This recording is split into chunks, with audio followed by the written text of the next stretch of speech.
Ang nag-iisang girlfriend mo sa radyo, DJ Lindsay.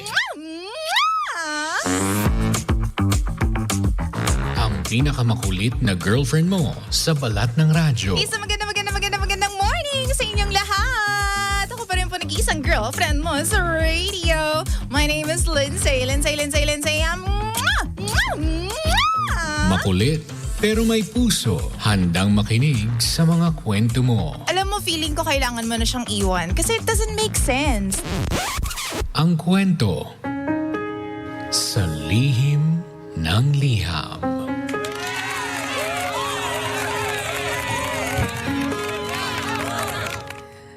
Mahal kong Lindsay. Hi sa'yo at sa lahat ng mga nakikinig sa atin dito sa Lihim ng Liham. I am 37, male, father of 2 kids. Alam mo DJ Lindsay, wala lang talaga akong mapagsabihan ng dinadamdam ko. Kaya heto ako ngayon. Sa'yo ako magsasabi dito sa programa mo. DJ Lindsay, baliktad ang sitwasyon namin sa bahay. Ako na mister ang naiiwan sa mga anak ko. Samantalang ang misis ko naman ang nagtatrabaho. Nag-decide kami na ako ang maiiwan sa bahay at mag-aalaga sa mga bata dahil mas mataas na kasi ang posisyon ng asawa ko sa trabaho. Kaya nakiusap siya na ako na ang mag-alaga at tumingin sa mga bata. Nung una, ayokong pumayag. Sabi ko parang nakakatapak naman ang pagkalalaki yung gagawin natin. Pero inisip ko rin na baka kung ano yung sabihin ng mga tao. Baka pagtawanan ako ng kapwa ko. Makalipas ang ilang araw ng pag-iisip, sabi ko, okay na rin siguro. Mga ilang taon lang naman. Nagkaroon na kami ng pangalawang anak. Kaya hinayaan ko na lang na maging taga-alaga nila ako. Sa tuwing nagkikita kami ng mga kaibigan ko, sasabihin nila sa akin na, "Pre, huwag ka nang makiambag. Okay lang naman kami muna. Wala ka namang trabaho ngayon eh. Bawi ka na lang sa susunod."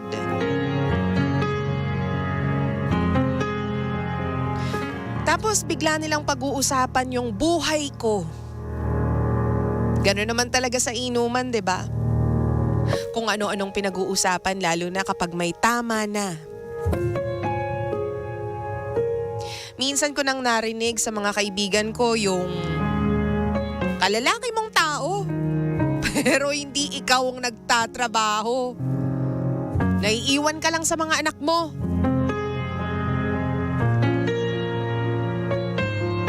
Dati hindi ko sineseryoso eh. Pero habang tumatagal, hindi nawawala yung ganong usapan. Lindsay, lalaki ako. Pero hindi ibig sabihin nun na hindi ako nasasaktan sa mga sinasabi nila. Nagsasakripisyo ako para maalagaan yung mga anak ko. Kahit nga mga kamag-anak ko at sarili kong pamilya, sinasabi nila na dapat daw ako yung magtrabaho. Hindi raw ba ako nahihiya sa asawa ko? Alam niyo, sinabi ko na yan sa misis ko. Pero sabi niya, huwag ko raw pansinin ang sinasabi ng iba. Sa harap ng asawa ko, pinapakita ko na Hindi ako naaapektuhan. Pero pag kami na lang ng mga bata, kakasama kami, ay iiyak ako. Oo, totoo. Tumutulo na lang bigla yung luha ko. Lalaki ako pero umiiyak ako ng patago sa kanilang lahat. Hindi ko naman maipakita sa asawa ko to eh. Hindi ko maipakita sa kanya yung kahinaan ko. Kaya dito ko na lang muna ikikwento sa programa mo, DJ Lindsay. Baka meron diyang mga kapareho ako na mga tatay. Yung mga naiiwan at nag-aalaga sa mga anak nila sa bahay. Kamusta kayo mga pre? Kamusta mga pamilya ninyo? Kamusta kayo bilang ama?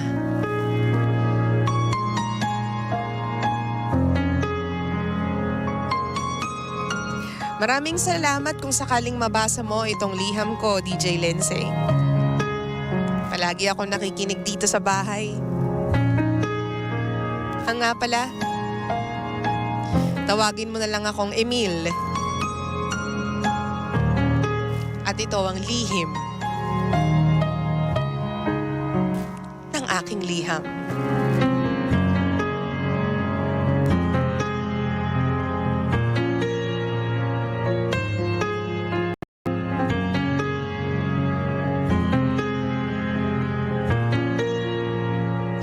Lihim ng liham.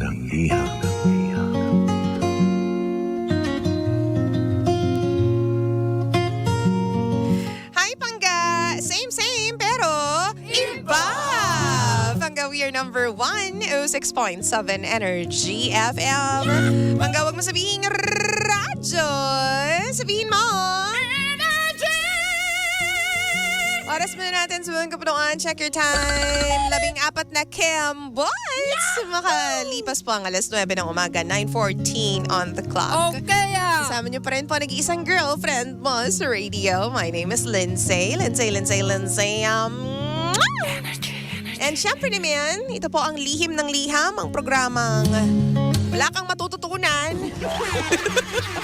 Pero meron kang mararamdaman. Wow! Grabe. Grabe ka naman, Emil. Hello po sa lahat po ng mga tatay na tulad ni Emil na imbes na magtrabaho, sila po ang kumukuha ng responsibilidad, no, na mag-alaga sa kanilang mga anak. And you know what? I don't think there's something wrong with that. Palakpakan po natin ang mga ganyang mister, mga ganyang ama. Sila yung nag-giveaway.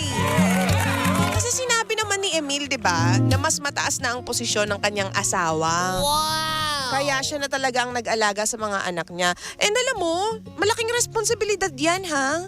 Di ba, hindi lahat ng mga lalaki gagawin ang ginawa ni Emil. Kaya kung ako sa inyo, dapat, alam mo, saluduhan natin yung tulad ni Emil. Tsaka hindi lahat ng lalaki may, di ba, papayag sa ganyan. May pride ang iba eh. Ang iba, ha? May react na naman yung iba dyan. Yung ibang mga lalaki may pride. Hindi sila papayag na, ako yung nasa bahay, tas ako yung magpapaka... Alam mo yun, ano sasabihin ng ibang tao? Tulad ng reaksyon ng iba, di ba? Oo, pero si Emil talagang tinanggap niya. After thinking for some days, tinanggap niya. Kesa nga naman, di ba, ibang tao yung mag-alaga sa mga anak nila, di ba? Tapos, kesa nga naman magtalo pa silang mag-asawa. Wow! Siya na lang, ako na lang. Pero ano pong masasabi mo tungkol dito? Kasi si Emil naghahanap ng karamay.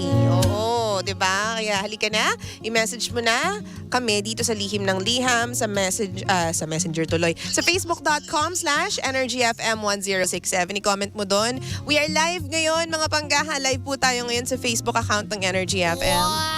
facebook.com/energyfm1067. Okay Sabi ni Ate Yoli, maulan na araw, DJ Lindsay. Maulan na araw po sa ating lahat. Good morning po sa mga basang-basa. Mamasa-masa. Gusto mo yun? Di ba? Halika ka na at sabihin mo sa akin kung anong nararamdaman mo, kung ano sa tingin mo. Sabi dito ni Kiddo, huwaran kang ama, Emil. Basahin muna natin yung mga nauna kanina ha, mga pangga. Sabi ni Glory, swerte mo at magiging malapit ka sa mga anak mo. Hindi lalayo ang loob nila sa'yo. Kumbaga, pag mga magkaisip na sila, alam nilang ikaw ang mas nakakaintindi sa kanila. Oh, di ba? Saka iba magturo ang isang ama. Buti nga at naiiwan ka sa mga anak mo kaysa, di ba? Kasi once na lumaki sila, may baon-baon kang memories at makikwento mo na ganito nung bata sila at once na lumaki sila, mamimiss mo silang alagaan. Oo, masakit sa pride na ginaganyan ka or ganyan yung ginagawa mo pero mas isipin mo ang magiging bonding ninyong mag-aama, walang katumbas yun. Wala din namang ambag yung mga kaibigan at iba pang mga kamag-anak mo sa buhay nyo kaya pakiba nila, di ba? Cheer up, Kuya Sender. Take your time nakasama ang mga kids at dead man na sa sinasabi ng ibang tao. Sabi naman ni Oman, ask ko lang if ikaw ba ang magtrabaho, mahihigitan mo ba ang pinoprovide ng asawa mo? Dahil kung oo, then go, ikaw ang mag-work para sa ikatatahimik ng loob mo. Pero kung wala ka rin namang makukuhang matinong work, ay hayaan mo na yung mga kaibigan mong wala rin namang ambag sa pamilya mo, di ba? Sa mga tatay na nasa bahay, hindi po kailanman nakakababa ng pagkatao ang pag-aalaga sa sariling mga anak. Promise po yan. Di ba? Tama naman kayo dyan. Alam mo, gusto ko yung comment ha, na mas isipin mo yung bonding ninyong mag-aama. Yung tipong memories na may iwan sa'yo at sa mga anak mo kapag tumanda na sila. True naman talaga yan. Very, very important yan eh. Wow! Diba? Sabi ni Nikki, alam mo, Sender, ganyan rin ang ginawa ng prof ko nung college. Nag-usap sila ng mister niya about sino magsistay sa bahay para alagaan ang pamilya. Diba? What they did, pinag-compare nilang kinikita nilang pareho and kung alin yung mas malaki ang sahod, ang ending, siya yung matitira sa bahay, di ba? But, yung prof ko, hindi nila hinayaan yung husband na bumaba ang moral sa sarili. Ang ginawa niya, paglalabas sila in advance, binibigyan niya ng pera yung asawa niya para siya ang magmukhang gumagastos para sa pamilya. Kaya lang, medyo kinulang ako ng hinga doon ha. Bakit gano'n? Another thing, may mga tatay gusto na sila talagang tumutok sa mga anak nila. Example na lang, yung mga tatay na nag-OFW for so long. Hindi nila matutukan yung anak nila since malayo sila. Kaya, nung nakauwi na sa Pilipinas, sila na talaga yung nag-aalaga sa mga anak nila. Alam mo, true naman yan. True yan. Sabi naman ni Mojay, ganyan yung kaibigan ko pero naiintindihan namin. Ang di ko lang talaga maintindihan, nung umangat na yung babae, kumuha na ng katulong at naglalamig na sa mga kaibigan ko.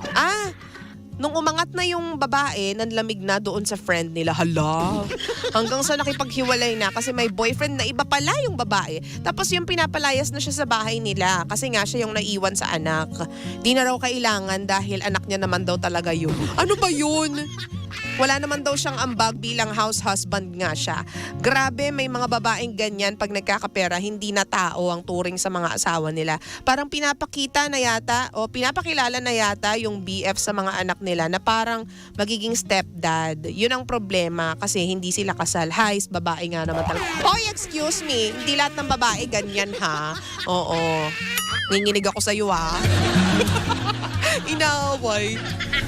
May mga syempre ibang cases naman yan, no? Hindi naman ganyan lahat ng babae. 'Di ba? Ano pa sabi ng mga pangga natin? Facebook.com/EnergyFM1067. Sabi ni Arch, pagdating sa ikabubuti at ikauunlad ng pamilya mo, your ego needs to take a back seat. Understandable naman po talaga. Nasaan na yun? Understandable naman ang nararamdaman mo dahil sa sinasabi ng iba. Hindi sila ang nagpapakain at nagbabayad ng bills ng family mo. Being a house husband is a job on its own. Kung talagang di mo matiis na di nagtatrabaho, look for an online job para kahit papaano masasabi mo na nag-aambag ka. Alam mo, so true. Ang dami nang pwedeng gawin, di ba? Sabi naman ni Wengski, good morning DJ Lindsay from Gentry, Cavite. Hello naman sa inyo. Saludo ako sa iyo, kuya. Tigilan na kasi yung mga old school na ang babae ang nasa bahay at ang lalaki ang nagtatrabaho. Tama! Di ba? Sa pag ganon ngayon, #practical na po talaga. Kung ano mas makakabuti sa pamilya, go. Huwag intindihin ang mga negatron na yan. Hindi naman sila nagpo-provide ng needs ninyo. God bless your family. Yahoo! Alam mo ang bottom line, nasa agreement nyo yung mag-asawa eh. Wow! 'Diba? Ang bottom line is kung ano yung sa tingin mong makakapagpaayos ng pamilya mo, makakapagpaangat sa laylayan sa pamilya mo. Diba? Huwag ba napansinin yung mga ego-ego na yan? Alam ko mahirap gawin yan para sa mga lalaki kasi, diba naturally, mga lalaki, mga talagang marami silang ego, talagang mataas yung ego and pride nila. Pero alam mo, if you come to terms dun sa mga mapag-uusapan ninyo ng asawa mo, magiging maayos naman ang lahat eh. Huwag mong pakinggan. Laging yan yung problema. Yung okay naman kayong mag-asawa sa mga napag-uusapan ninyo, sa lahat ng agreement ninyo, sa terms ninyo. Pero kapag nakinig ka na sa ibang tao, kapag yung mga napag-usapan ninyo mag-asawa lumabas na, either sa relatives mo, sa pamilya mo, sa mga kaibigan ninyo, diba na napopollute na yung isip mo dahil oo nga no, dapat ganito eh, oo nga no, nakakahiya naman. Diba? Pero nung kayong mag-asawa lang, okay na okay ang lahat eh. Nag-work nga eh, wala naman kayong problema. Kasi kayong dalawa lang ang nag-usap. Diba? Minsan nagiging problema kapag may nakakalabas sa ibang tao ng information about, alam mo yun, yung terms ninyong dalawang mag-asawa. Kung ako sa'yo, wag, kung ano man napapag-usapan ninyong mag-asawa, wag na yun lalabas sa ibang tao. Diba dapat nga daw mag-form kayo ng circle na kayong dalawa lang ng asawa mo ang nandun sa loob. As in yung sobrang firm na circle na kayong dalawa lang talagang mag-asawa yung magkahawak. Yung tipong walang kahit anong lalabas na impormasyon, wala kayong pakikinggan kahit sino. Lalo na kung makakasira yung maririnig ninyo sa mentality ninyong dalawang mag-asawa. Diba? Sa values ninyo, sa standards ninyo mag-asawa, wag ninyong papakinggan kapag negative. Diba? Kapag positive, why not? Diba? Oo, pero ang secret is that hindi ninyo ile-let go yung isa't isa. Huwag kayong makikinig sa sinasabi ng ibang tao kasi yan talaga yung nakakasira eh. Sa relasyon ng mag-asawa, sa relasyon ng dalawang taong nagmamahalan, sa pamilya. Promise! O, sabi dito ni Angel Ocampos, congrats pre! Hindi mo pinapabayaan ang mga anak mo. Diba? O, sabi pa dito, grabe naman yung mga kaibigan mo, hindi alam yung sakripisyo mo sa pamilya mo. Diba? Sabi ni Choyams, pre, proud ako sa'yo mga kaibigan mo. Proud ako sa'yo. Yung mga kaibigan mo, hayaan mo sila. Wala naman paki sa buhay. Yung mga importante, focus ka na lang sa pamilya mo. True! At saka alam mo, naniniwala ako na may kanya-kanya tayong battle sa buhay. May kanya-kanya tayong pinagdadaanan sa buhay. May kanya-kanya tayong story sa buhay. At yung story mo, hindi mo pwedeng ikumpara yan sa story ng kaibigan mong walang magawa na maayos sa buhay. Diba? Yung story ng buhay mo, hindi po mo pwedeng ikumpara sa storya ng iba. Diba? Kasi magkakaiba kayo ng circumstances, magkakaiba kayo ng standard sa buhay. Kung what works for you, works for you. What works for others may not work for you. Diba? Hindi porket sa inyong dalawa nagwo-work yung asawa mo tapos maayos ang lahat, 'di ba? Financially stable kayong pamilya, okay 'yun. Pero para sa iba, pwedeng hindi siya mag-work. 'Di ba? Hindi lahat na nagwo-work sa iyo magwo-work sa ibang tao. So, para sa akin, kung ano yung okay sa inyong mag-asawa, kung ano yung okay sa pamilya ninyo, yun yung gawin ninyo. Stick to that. 'Di ba? Hindi naman pong matagalan yan. Kung gusto mo talaga magtrabaho, 'di ba? After a year, bounce back. Maghanap ka ng trabaho na magiging fit sa kung ano mang ginagawa mo sa buhay, sa pagiging husband mo, 'di ba? Hindi naman dyan, tsaka ngayon, 'di ba, mas gusto nga ng mga tao na nasa bahay sila, na sila yung, alam mo yung nagtatrabaho lang sila sa bahay. Wow. Although mas mahigpit ang pressure kapag nasa bahay ka, doon ka nagtatrabaho kasi kasama mo yung pamilya mo, 'di ba? Break time, medyo walang ganon. Diba? Dapat it's all about, looking for stuff na mag-work for you bilang husband. Diba? Tsaka again, wag ka nakikinig sa sinasabi ng ibang tao. Kasi alam mo, mapopollute lang yung isip mo eh. Oo. Sabi ni Debbie Ducan, hi DJ Lindsay, good morning. Para kay Sir Emil, saludo po ako sa iyo kuya. Sa panahon ngayon, may mga ganyan talagang kailangan gawin sa ikagaganda ng buhay ng mga pamilya natin. If gusto mo talagang mag-work pa din, madaming opportunities dyan sir. Business or online jobs, grind lang ng grind. And at the end of the day, we do what's best for our family. Good luck po. Yun naman talagang ginagawa ni Emil. Thank you very much, Debbie Ducan. Jessa Flores, ako I appreciate my tatay so much. Kasi nung bata pa kami, siya ang nagluluto, naglalaba, naghahatid sundo. Pag may award, nakakapunta siya sa school kasi kaya mas malapit kami sa kanya. O diba, yun yung perks that you get. O, kapag trabaho ka ng trabaho, Diba may mga mamimiss kang fair sa school, may mga mamimiss kang event sa buhay ng anak mo, pero ikaw nandyan ka. Tsaka alam mo, ibang mag-alaga ang tatay. Lumalaki ng mas matibay yung mga anak. I'm not saying na kapag nanay ang nakafocus alam mo yun, hindi matibay ang anak. Hindi, no. Hindi yun ang ibig ko sabihin. Kumbaga iba yung standards na nabibigay ng tatay kumpara sa nanay. Kasi syempre mga tatay, logical yan, di ba? Ang mga nanay, napaka-emotional. Hoy, wag mo namang alugin yung anak mo. Wag mong alugin, wag ganyan yung pagkarga. Ang mga tatay, kaya niya yan. Oo, para tumibay yung yung tuhod. Magkaiba talaga mga nanay at saka mga tatay. So, go. Kung ano nag-work para sa pamilya ninyo, Emil, i-go mo na yan. For the go ka dyan. Oo, perfect ka dyan sa part na yan. And sa dulo ng kwentong ito, doesn't matter kung sino ang mas sino mas angat sa mag-asawa, no? 'Di ba? Ang importante, magsuportahan kayong mag-asawa. Kasi pamilya nyo rin naman yung mag-gain ng lahat ng yan kung maging maayos at the end of the day. Diba? Suportahan nyo yung isa't isa.